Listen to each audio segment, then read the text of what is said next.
ادي يا جماعه اهو. الكيلو دي عمل لنا حوالي 2 كيلو. دي القراقيش، دي كعب الغزال، دي الولاد بيحبوها جدا. تمام. دي لسه سخنه اهي. عملت كمان قرص محشيه عجوه، هي بس لسه سخنه. شكرا يا جماعه، وباي باي. بسم الله الرحمن الرحيم. ازيكم يا جماعه؟ عاملين ايه؟ كل سنه وانتم طيبين. بصوا، انا عايزه ايه، طلعت في دماغي اعمل شويه قراقيش النهارده، اعملهم ساده بقى، اعمل بالعجوه لسه، وانا معاكم كده هقرر. وعايزه احكي لكم بقى حكايه الكيتشن ماشين ده، والله حكايه تستغربوها. تمام. في الاول كده هنبتدي معانا كيس خميره. كيس خميره. تمام. هننزل عليه معلقتين سكر. الولاد بيحطوا المعلقه فيها نسكافيه. تمام. ف بتخلي النسكافيه يجي او الشاي يبقى في السكر نفسه. تمام. احنا معانا ميه. هي ايه، الميه محتاجه ابردها شويه لان هي سخنه قوي. تمام. انا في مبدئيا كده يعني مش حامله كوبايه قوي ميه. تمام. احنا مع بعضنا كده هنشوف العجنه هتحتاج قد ايه. تمام. ادي اهي كوبايه الا ربع ميه. تمام يا جماعه. حاساها بردت، زودها شويه ميه سخنه. تمام. كل ما الخميره بتشتغل كل ما بتدينا نتيجه حلوه قوي. تمام. انا عايزه احكي لكم بقى على الكيتشن ماشين ده يا جماعه. ده عندي بقاله ايه، يعني اكتر من 15 سنه. تمام. وحياة ربنا اول مره استعمله، واول مره هجرب العجان معاكم دلوقتي. والسبب ايه بقى؟ هو كان جاي لي هديه. تمام. فانا قلت اشيله لابني يعني لما يتجوز. خلاص. جه الخلاط بتاعي باظ، فرحت مطلعه الموتور ده ومطلعه شفشق الطماطم بس. خلاص. واشتغلت بيه عادي عادي خالص، مفيش حاجه، ولا اعرف دول ايه ولا اعرف معاه كان ايه. خلاص. هنركن بقى الخميره وهننزل كيس دقيق. النهارده هشتغل بدقيق الضحى. تمام. هنزل كيس دقيق هنا دلوقتي. خلاص يا جماعه. المهم ايه، جا الموتور ده اتحرق. خلاص. انا هجربه وهو معاكم، هشوف هيكفي كميه الكيلو دقيق دي ولا مش هيكفي، ولا قوي ولا مش قوي. والله اول مره اجربه، بقول لكم اكتر من 15 سنه واكتر كمان. خلاص اهو. جه الخلاط بتاعي اتحرق او باظ يعني. فرحت عامله ايه، رحت مطلعه الموتور ده. طلعت الموتور ده بس عشان اول مره اشتغل بيه، فتلاقوني ايه مش مركزه. حبه سمسم حلوين كده، انتوا عارفين مع القراقيش بعز السمسم قوي.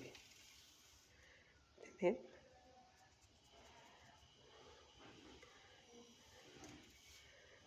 تمام. ذره الملح، هحكي لكم والله الحكايه.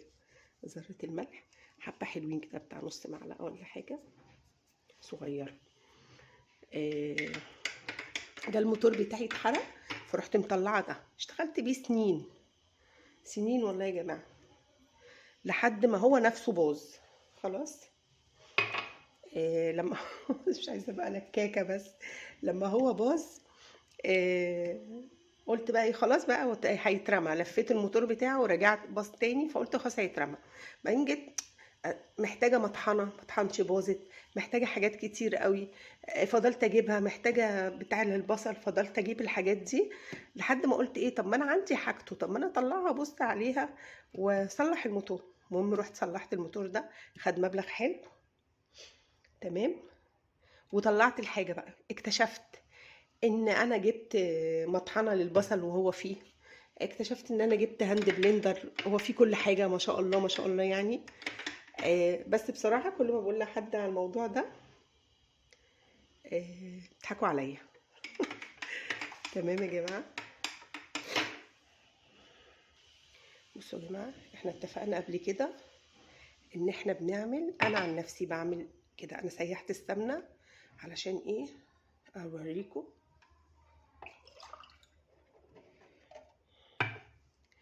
دي معانا اهي كوبايه سمنه. هو الكيلو هياخد 400 جرام سمنه او سمنه على زيت. تمام اهو. انا هحط بصوا يا جماعه، انا حطيت الدقيق وحطيت عليه كوبايه ونص من دي اللي هي يعني 350 سمنه سايحه، ونص كوبايه زيت، يعني كملت 400 جرام زيت. واجي الخميره زي ما قلت لكم كده، انا بتفائل قبل كده قلت لكم قبل كده قصدي، انا بتفائل بالخميره اللي بتفور قوي كده. يلا واحنا بنبث كده، يلا عايزاكم تتفضلوا تشرفوني بالاشتراك في القناه واللايك بقى، لو الفيديو عجبكم، وقولوا لي بقى رايكم في ايه في حكايه الكيتشن ماشين اللي بقى له اكتر من 15 سنه عندي ده، ولا اعرف عنه اي حاجه. بصوا حبايبي بقى، هبتدي انزل بالخميره، ان الخميره جابت اخرها. زي ما قلنا لو احتاجنا ميه هنحط. تمام. احنا هنشوف بس ايه، ننزل بس دي الخميره دي حرام كده، عشان دي من المقادير. دي معلقتين سكر كبار على باكو خميره. وما بحبش احط الخميره على الدقيق يا جماعه، عشان لو مش نشطه هتبوظ الدنيا. تمام، لان حصلت معايا قبل كده ان الخميره ما بتبقاش نشطه. تمام. هنضرب بقى كده، ولو احتاجنا ميه احنا مع بعض.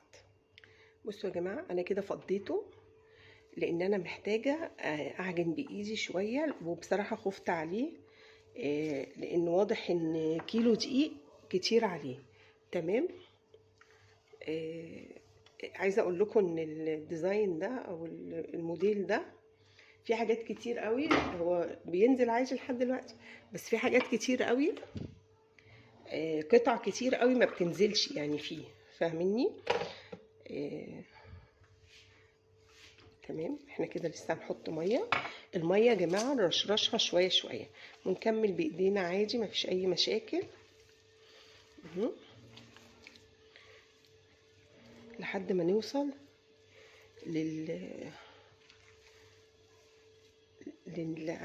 يعني العجن المظبوط، العجينه المظبوطه، النعوميه بتاعتها، السمك بتاعها. هي برضو لسه محتاجه ميه. كده احنا احتاجنا الميه دي بتاعتك انت، يعني تجربي في الاول خالص تعملي الخميره في نص كوبايه ميه او كوبايه الا ربع. تمام. وتبتدي تعجني، تشوفي انت هتاخدي ميه قد ايه، لان بتفرق من دقيق لدقيق يا جماعه. انا هنا مستعمله الضحى، احيانا بستعمل سنبله الفرات. تمام. السمسم فيه حاجات ريحتها والله طالعه رهيبه، تنفعنا بقى الحاجات دي في الفطار. انا عايزه اعملها ساده، بس الولاد بيحبوا اللي بالعجوه، فهشوف ممكن اعمل لكم جزء بالعجوه. انا هنا بصوا انا حاساها طريه، فهشوف هتحتاج ميه تاني ولا لا، بس هي شكلها هتحتاج شويه يعني. هما الشويه دول وضمته.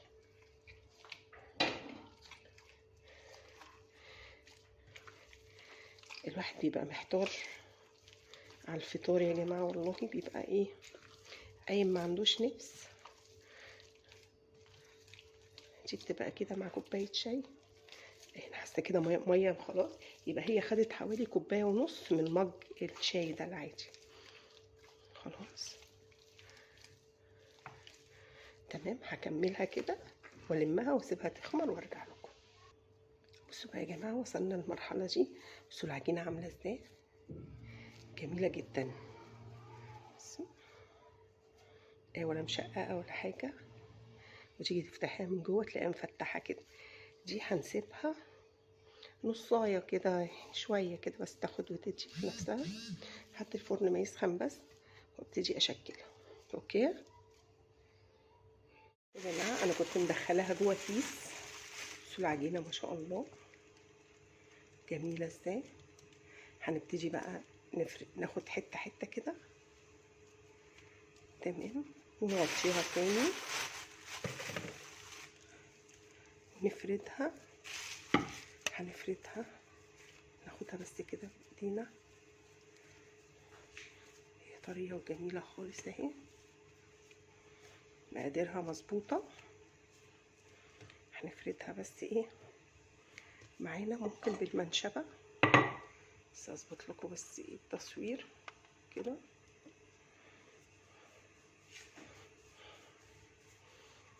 بس العجينه طريه جدا يعني مش محتاجه اقول لكم. يلا حبايبي دوسنا على الاشتراك ولا لسه؟ تمام. انا بحب الطريقه اللي هي بتاعت ان انا ارولها كده يا جماعه، الفها كده بتبقى بتديني من جوه هشاشه كده، من جوه بتبقى فاضيه وحلوه. بس ايه لازم نفردها شويه علشان ما تتخنش. بصوا العجينه مش بتمط اهي ولا اي حاجه. تمام. العجينه ناجحه، تعرفي العجينه ناجحه لما تلاقيها مش بتمط.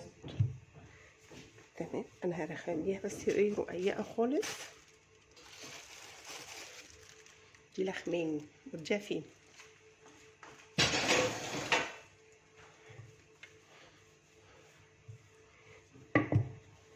انا بحب اشتغل في الحته دي عشان ببقى عارفه احط الستاند بتاع الكاميرا، وفي نفس الوقت ايه عاليه، يعني لو الترابيزه هتبقى واطيه عليا شويه وانا طويله.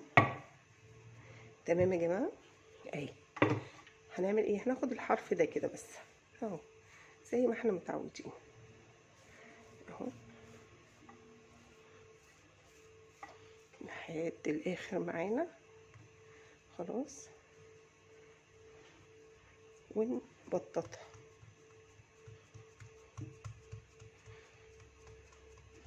بططها ممكن نرجع نبططها بدي تاني عشان تتفرد.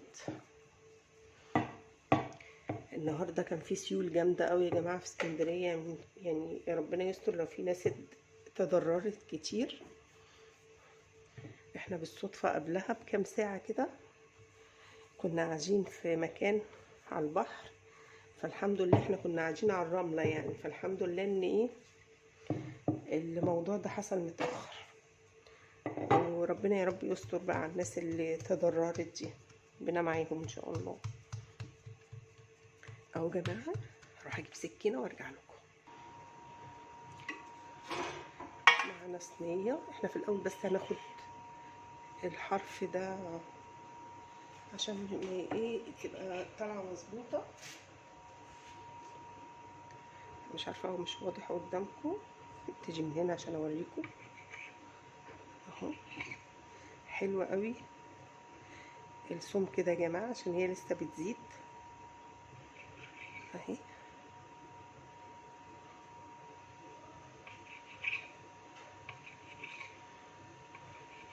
هنكمل بقى بالطريقه دي.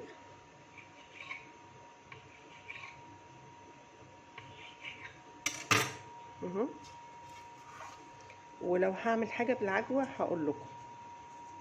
انا مكسله بس على موضوع العجوه عشان لسه هقعد اسيحها. العجوه ناشفه فعلا كانت في التلاجة اهو يا جماعه، ان شاء الله تطلع جميله. وانا على فكره بقول بصراحه يعني لو الحاجه طلعت حلوه بقول حلوه، طلع فيها مشكله بقول فيها مشكله. احيانا مثلا بلاقي فيديو شفت وصفه عملتها وبتطلع مش حلوه، والله مش برضه انزلها لكم فعلا عشان ما حدش يلها عليا يعني، تطلع مش حلوه تقولوا لي مش حلوه. فلما بلاقي وصفه مثلا فيديو اجنبي او شيف من اللي انا متابعاهم مثلا الجامدين دول، مش شرط يعني فان هم عشان جامدين يبقى كل الوصفات تطلع حلوه. لا لا لا، احيانا الوصفات بجربها بتطلع مش قد كده. تمام. ما برضاش انزلها والله.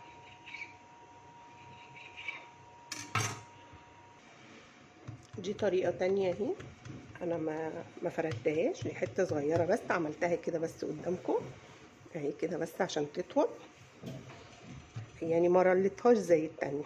تمام، هنبططها كده، يعني انت ممكن تعملي كده وممكن تعملي كده. نبططها كده ونبتدي نقطع منها، نحاول بس لو في حاجة رقيقة نبعد عنها ما نقطعهاش. تمام، ناخد بس اللي على الحرف دي اهو. تمام، الحاجات اللي هي مشرشرة من بره دي لا مش هناخدها، دي كمان مش عجباني، دي كلها كده مش عجباني اهي. والحته اللي على الحرف دي، بس عايزه اقول لك كمان انت ممكن تعملي كده. على فكره يا جماعه السمسم ده بيفرق جدا مع القراقيش والكحك. انا بحب في الكحك بصراحه السمسم قوي. تمام، وهنقطعها كده اهي، اللي يقع عادي هيتلم في العجينه تاني. بصوا يا جماعه، ده عندي تمر، ده كنت شغاله بيه قبل كده بس هو عشان ناشف بصوا حجر، فانا هدخله الفرن يفك شويه. تمام، وبعدين لان عندي الولاد بيحبوا كعب الغزال قوي. بصوا يا جماعه، هي لان نوع العجوه مش حلو، مش بتفرد بسهوله، فانا ايه يعني زي اللي رقعتها كده حتت حتت كده. دي هبرمها كده، وعشان ما تبقاش تخينه انا مش هاخد كل دي طبعا. تمام، خلاص هكتفي بدي كده، لان زي ما قلت لكم عندي الولاد بيحبوا قوي دي كعب الغزال. خلاص اهي، نقفل عليها كده. لا عارفين العجوه لما بتبقى طريه بتطلع حلوه قوي، دي بتفرد معايا بسهوله يعني. تمام، هبتدي بقى هنا اقطع كده، هي شكلها بيبقى لذيذ وكل حاجه بس مشكله يعني. ادي يا جماعه اهو، الكيلو دي عمل لنا حوالي 2 كيلو. دي القراقيش، وادي دي كعب الغزال، دي الولاد بيحبوها جدا. تمام، دي لسه سخنه اهي. عملت كمان قرص محشيه عجوه، هي بس لسه سخنه. شكرا يا جماعه، وباي باي.